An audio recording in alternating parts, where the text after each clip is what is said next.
All right, let me pull up what is due this week because we are boogieing quickly through this unit.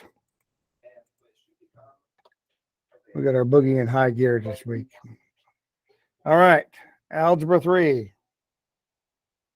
Let's look at it. If we go to our grade screen, you can see that October 2nd is this Sunday. Woo, we're right up here up against October already. We have 3 assignments due this week, 2.03, 2.04, 2.05. I've already started working on mine. I've got my 2.03 done. But at the end of this week, next week, we'll have the practice test and the Module 2 test. So we're only spending a couple of weeks here on Module 2.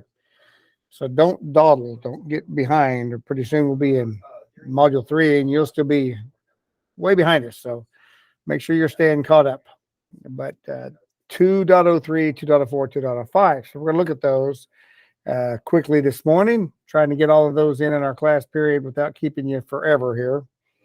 So let me switch over to camera. Okay, fabulous.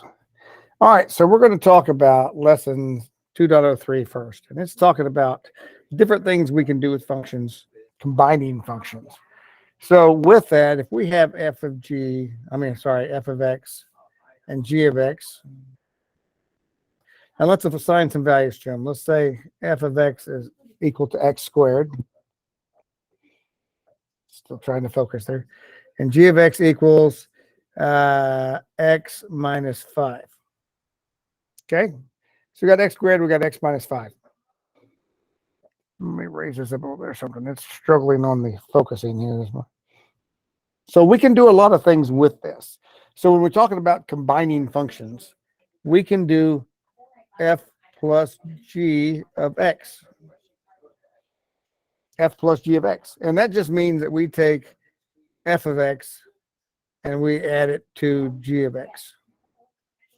So in this case, we take x squared and we add it to x minus 5. And we're done because you can't combine x squared and x. Those are 2 different variables. You can't combine the x squared with one that's not squared. So we're done. That is what f plus g of x equals. We can do f minus g of x in the same fashion. We just take whatever f of x is, we subtract g of x from it. So that's what f of x is, and we subtract g of x. G of x is x minus 5. So we have to distribute that negative. It's a negative 1. So this would equal x squared minus x plus 5. Because when you subtract a negative 5, you get plus 5. So this is what f minus g of x equals. We just substitute, set up what we need, and just substitute the equations in for f of x and g of x. All right, how about the product f g of x? That's where we take f of x and we multiply it by g of x. So in that case, we'd say x squared times x minus 5. So for that, x squared times x is x to the 3rd. And x squared minus times negative 5 would be minus 5x squared. So there's what it equals when you multiply those together. Which leaves one last one, right? When we take f divided by g of x, which means we're going to take f of x and we're going to divide it by g of x. So that would be taking f of x on top of the fraction, x squared, and the bottom x minus 5. And that's as far as we can simplify it. But we do have to say the domain is all x's except 5. X cannot be 5 because 5 minus 5 would be 0, and we cannot divide by 0. So g of x cannot be 5. So we can say that. We don't have to say this. We could say g of x cannot equal 5. Okay, because we're limited. We cannot divide by a 0. So let's see. Let's play with another one just for grins and giggles. Let's say we're going to leave this at x squared, but we're going to take g of x because we don't do this enough. And we're going to make it the square root of x plus 1. Oh, different example using the square root of x plus 1. So if we did that, still the f plus g of x would just be adding them together, x squared plus the square root of x plus 1. You can't simplify that. That's as far as it goes. If we subtract it, x squared minus the square root of x plus 1, that's f minus g. All right. How about if we multiply it? F of g of x equals x squared times x plus 1. And again, that's as simplified as that gets. Because we can't take the square root of x plus 1 unless we know what x is. Then we can come up with a number. But otherwise, and let's see, f divided by g of x equals x squared divided by square root of x plus 1. Okay, there's one other example we can do here that we haven't, and I don't mean, besides these 4 things, we also want to look at compositions of functions. And that's when we have f of g of x. F of g of x.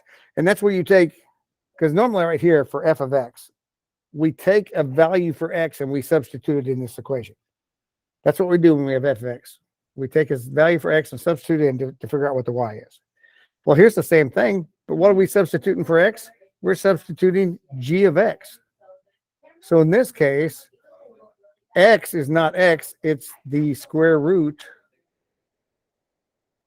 That's what we're substituting in for the x, and that is squared because this is x squared. But we're substituting in for x the square root of x plus 1. So if you have the square root and you square it, you end up with x plus 1. So that would be f of g of x, which is equal to x plus 1. If we do the other way around, g of f of x, because a lot of people think, well, isn't that the same thing?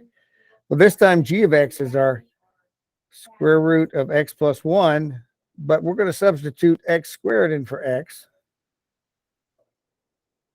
Because now we're taking whatever f of x is, which is x squared, and we're substituting it right there for the x.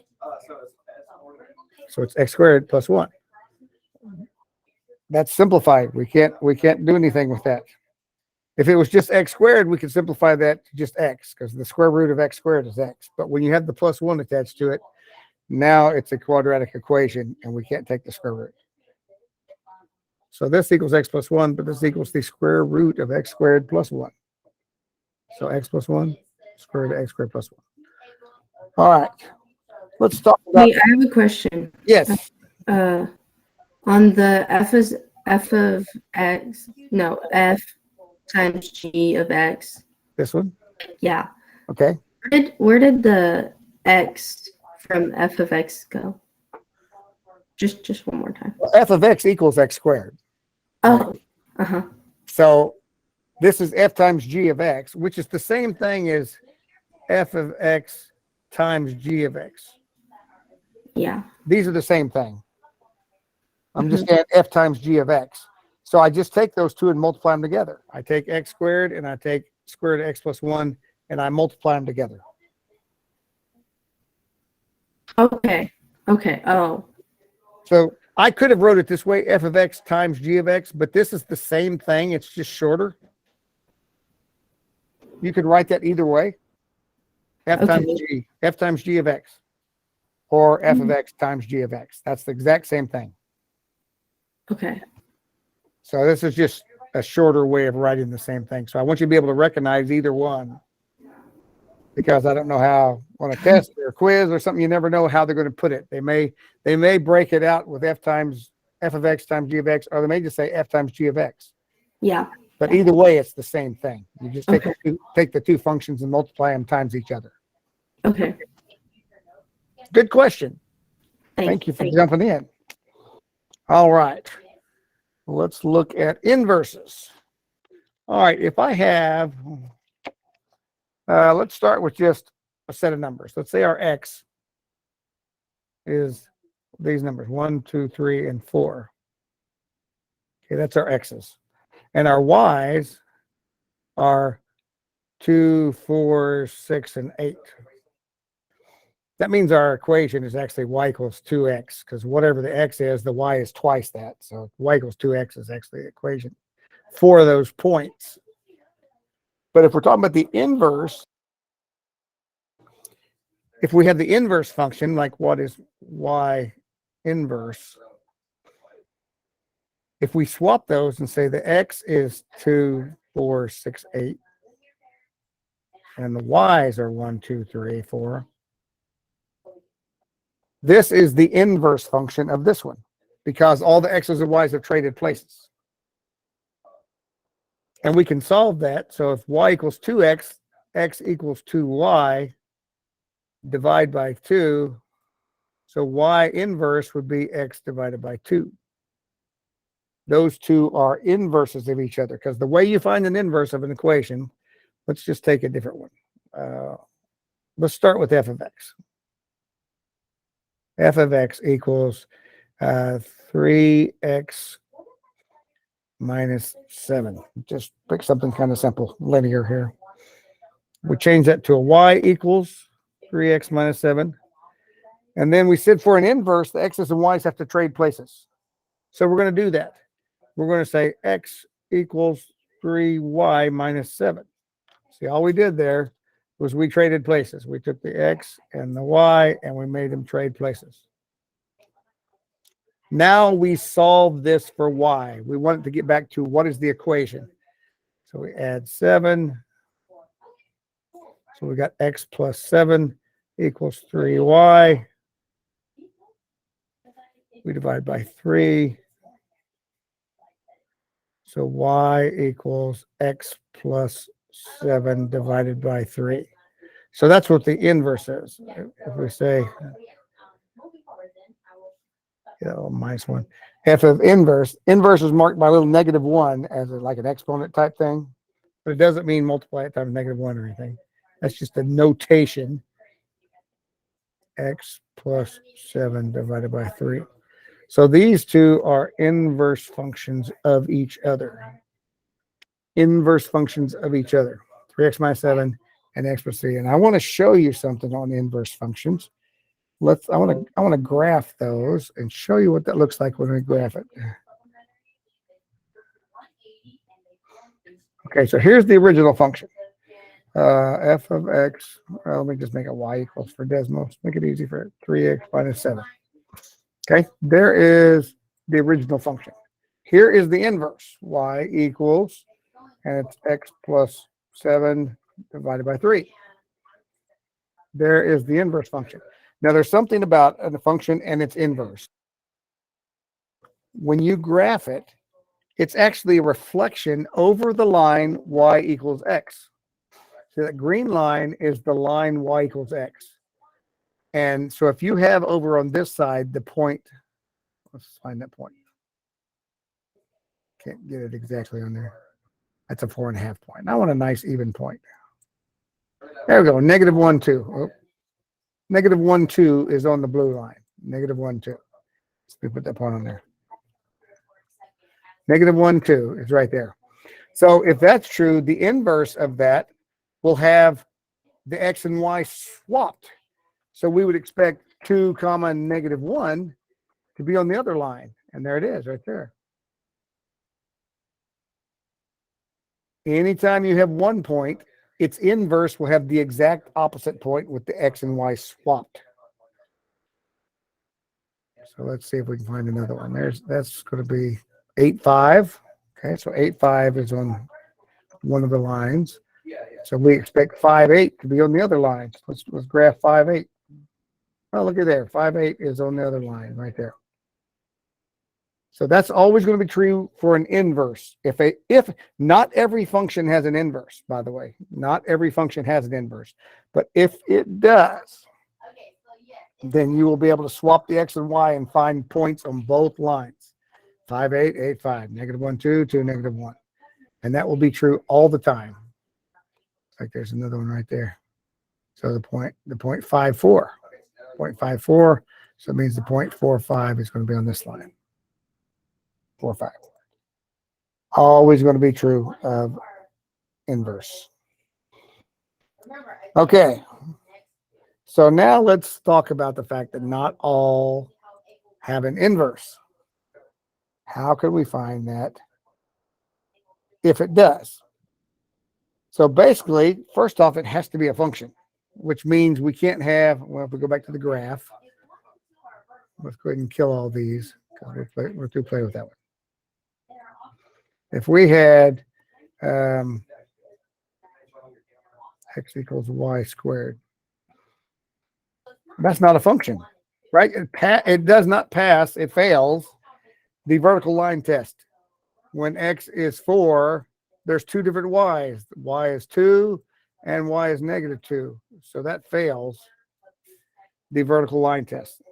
So this does not have an inverse function because it's not a function to start with. All right. So we have to check that.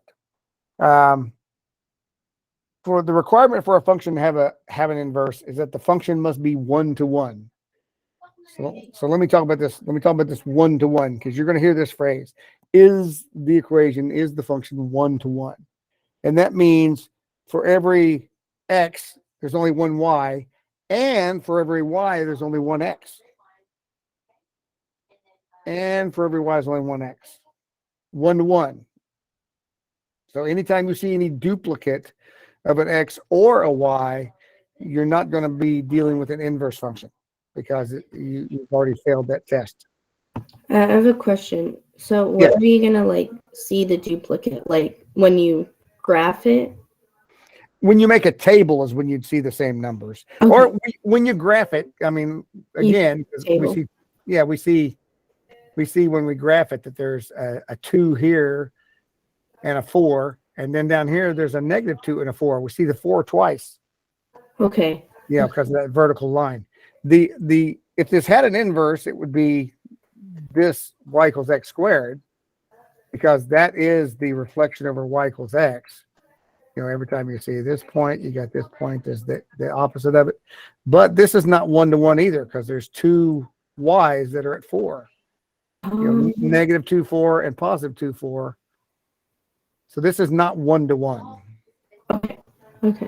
So that 1-to-1 phrasing. That's what we're going to ask about 1-to-1. That's what's looking at. Does it has to pass the horizontal test and the vertical test. You should be able to make a line either way and only touch the graph once. You know, so if we just had x equals, we did that 2y, and then we said the inverse of that was divided by 2. That one's fine. And that goes over that. Oh, it doesn't like that. 2y.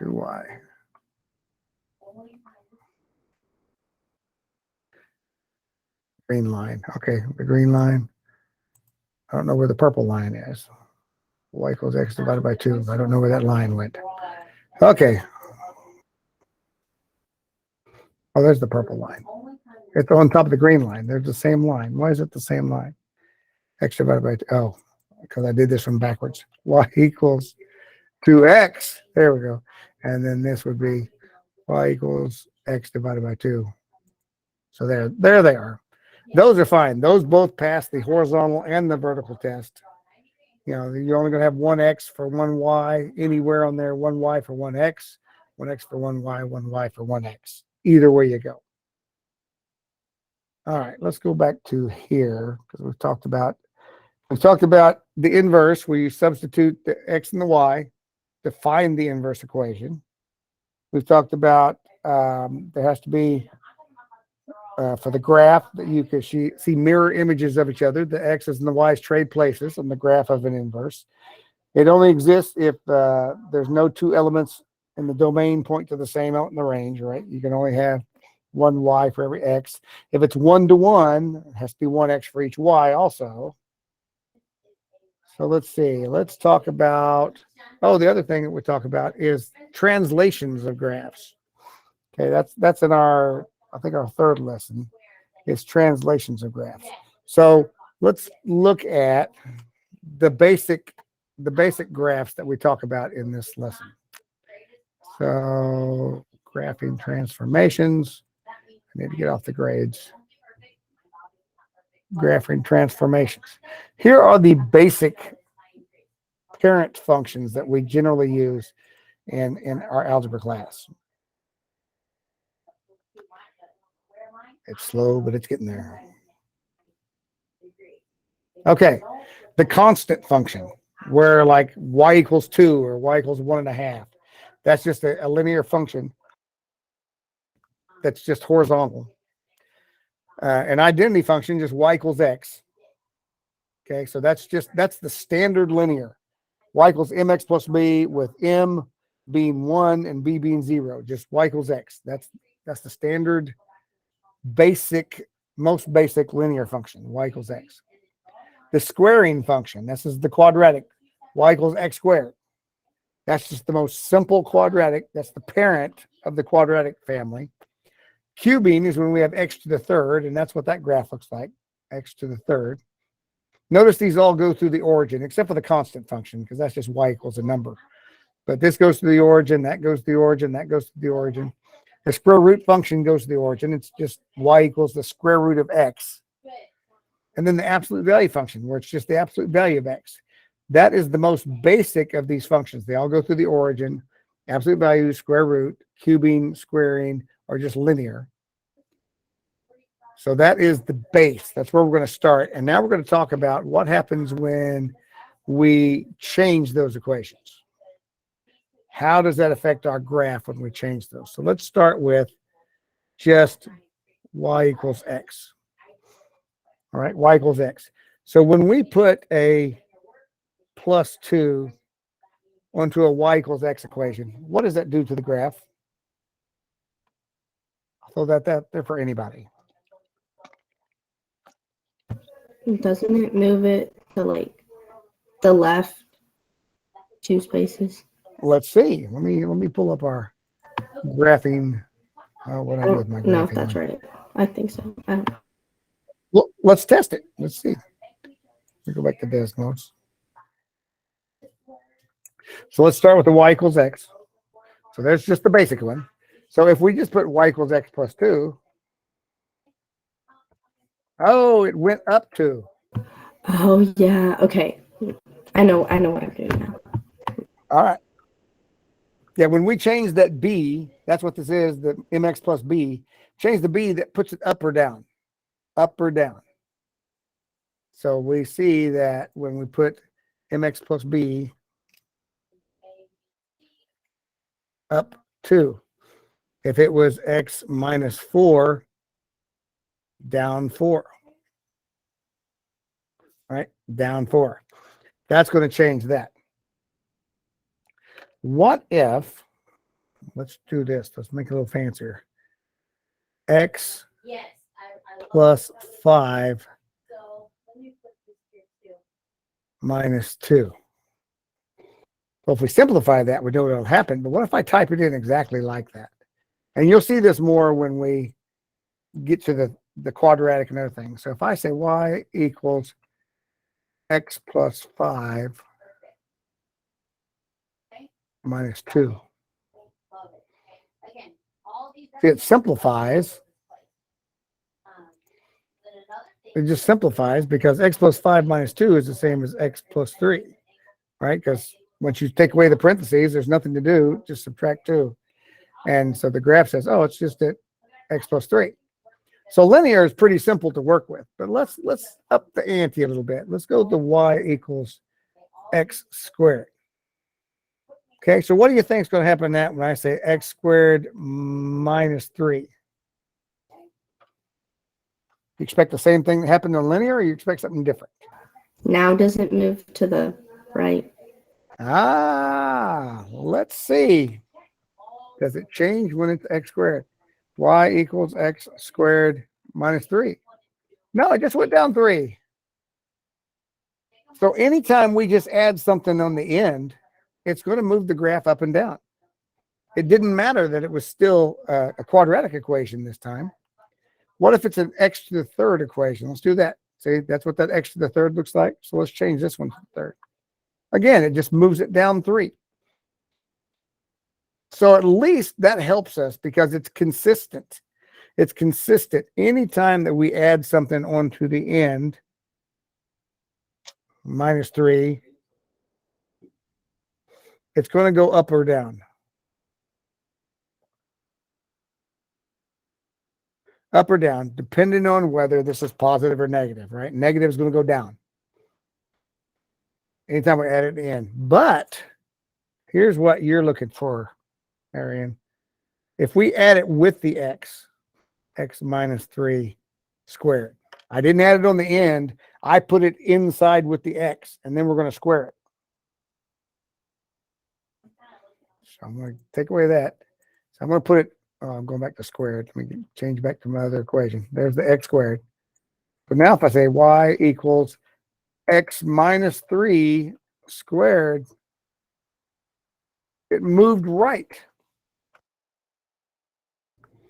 We would expect with a minus, it might move left, but it doesn't.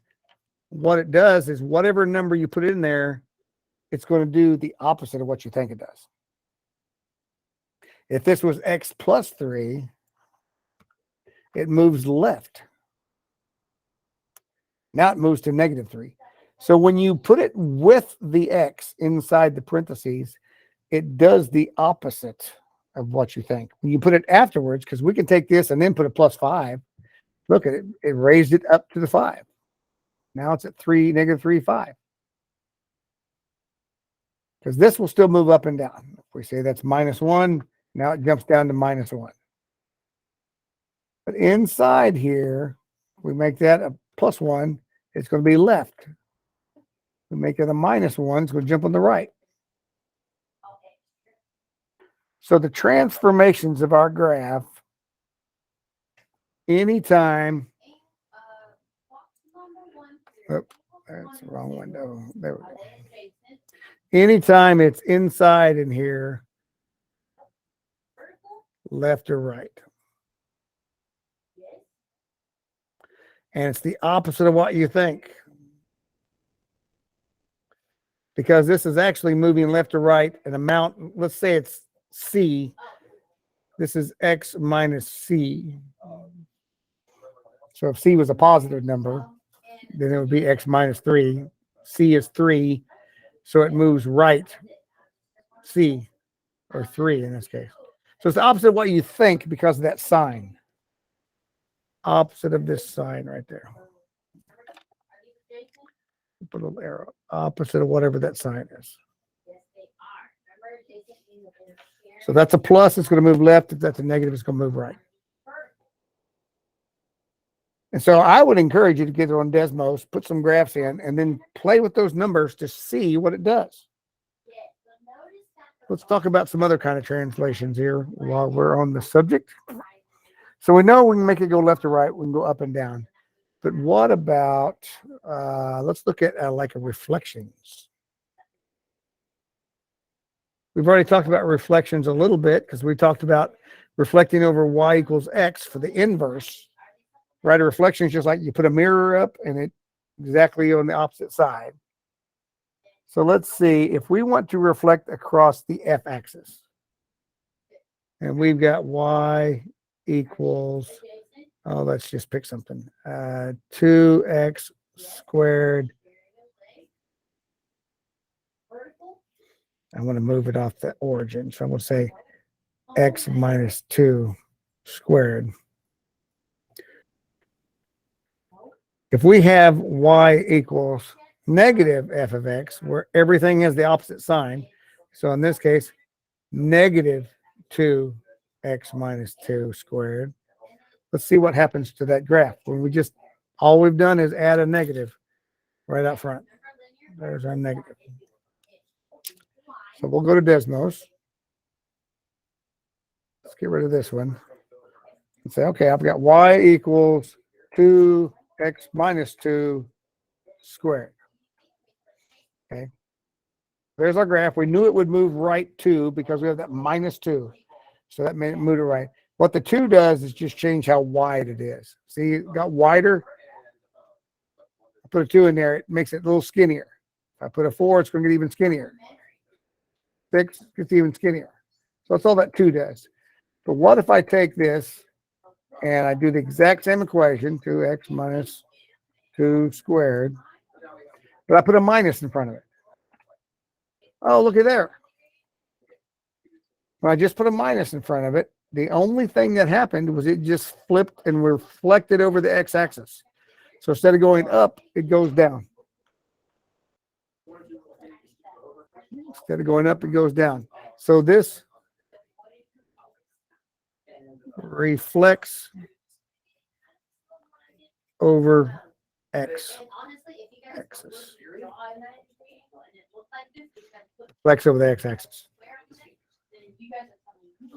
Oh, I need to put that other parentheses on that side of that x. I encourage you guys to take notes because you can use your notes on tests and quizzes and everything. When you have these things written down, it's so much easier. And I'll have the video of this if you didn't take notes up to this point, that you can go back and write some of this down. But y equals the negative of whatever the equation is. You just put a negative out front. It's going to reflect over the x-axis. We can make that a little clearer if we made this a plus 3. So this was a plus 3. Oh, but that negative's got to carry through everything, right? And minus 3. Because when you put a minus, it's minus everything. Every sign you see, this is a positive, this is a positive. They would all have to change to negative for it to be a reflection. That's a negative, that's a negative. So now we can see it's still reflecting over the x-axis because we changed all the signs to be the opposite. If this was a minus 3 to start, then we would need to change to a positive 3 for it to be a reflection. See, and it still reflects right over it. So the point 2, negative 3 also has 2, positive 3 because it's a reflection over the x-axis. What if we want to reflect over the y-axis instead? So let's take off this. Go back to the negative 3. So there's our equation. And now we want to reflect over the y-axis. In this case, if we go into the x and put our negative in there, that is going to reflect over the y-axis.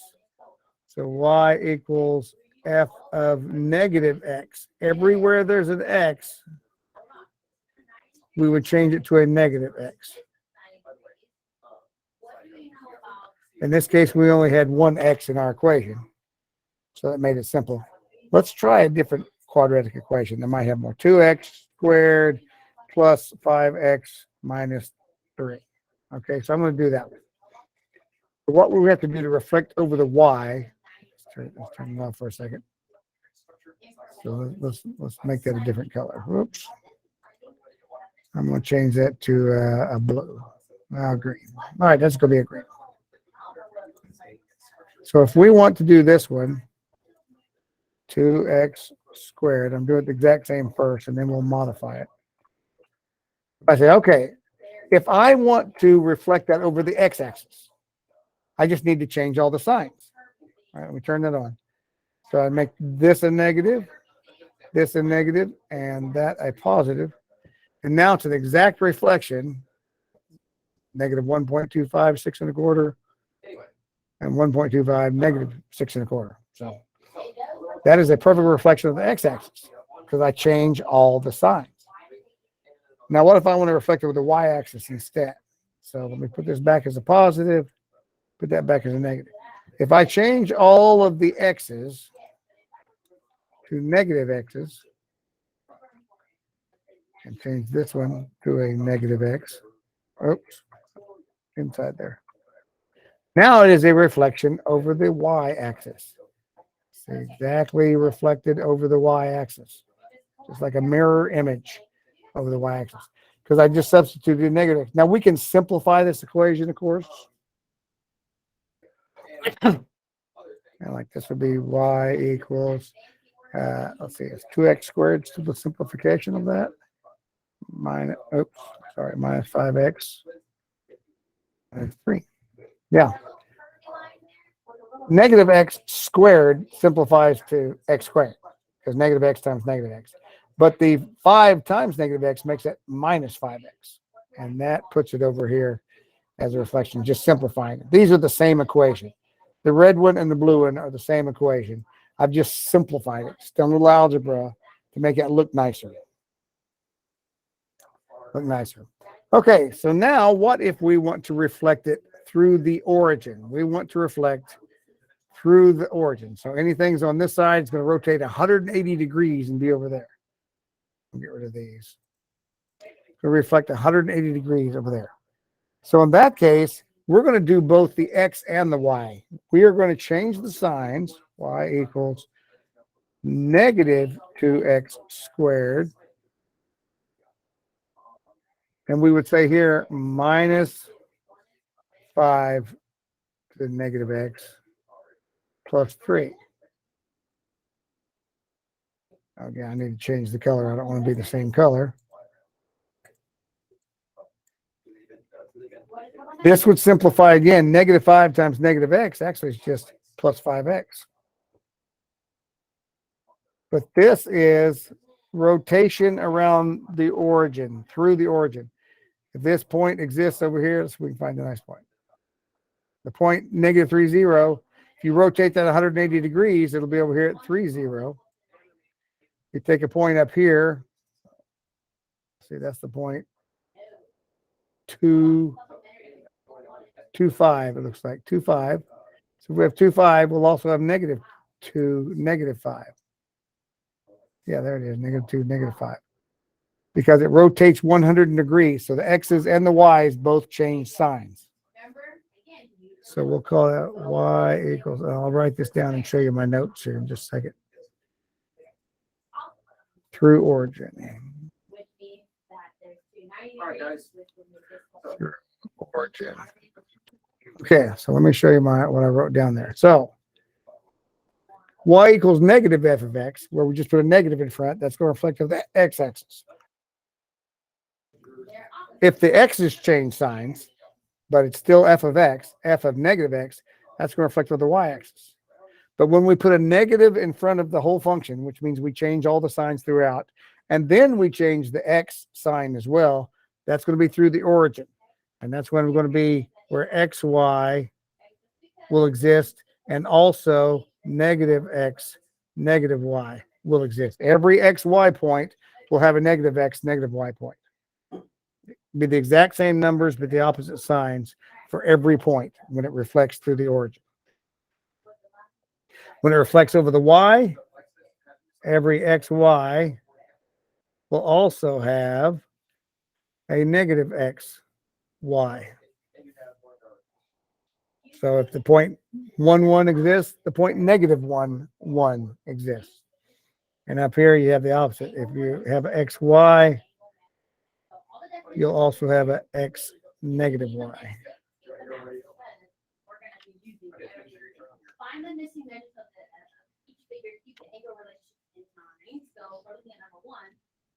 So there's how all the reflections work. That's how all the reflections work right there. All right, the only other thing would be stretches and shrinks, and we already talked about that a little bit. Oh, I keep doing that. Here we go. Stretches and shrinks. And that's when I went back just to have an x squared. Get rid of that one. Where I made, let's say I made that 20. Now it's really skinny. But if I made it smaller than 1, what if I made it 0.2? Now it's really wide. If we just make it 1, that's standard, right? If we make it bigger than 1, it gets skinnier. If we make it smaller than 1, it gets wider. That's 0.1 x squared. So that's how we stretch and we shrink, is by a factor of, and this is also could be written as 1 divided by 10. Maybe I just made it, that's the same as the 0.1 that I put. So if I just make it a 10, it gets bigger. Y equals 10 x squared. If I make it 1 over 10, or a number that's smaller than 1, that's when it gets wider. Right? That's where it gets wider. And if I want it to work the other direction, let's do this. Y equals x squared divided, oh, I don't want that divided there, divided by 5. Same thing as putting it as a fraction in front of it, but you can also put it underneath right there.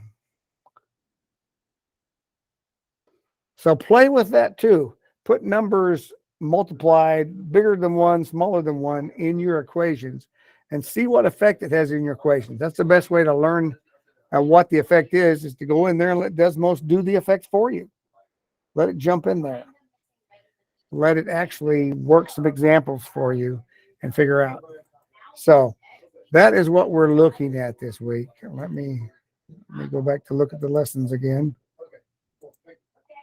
So we have, what's up there again?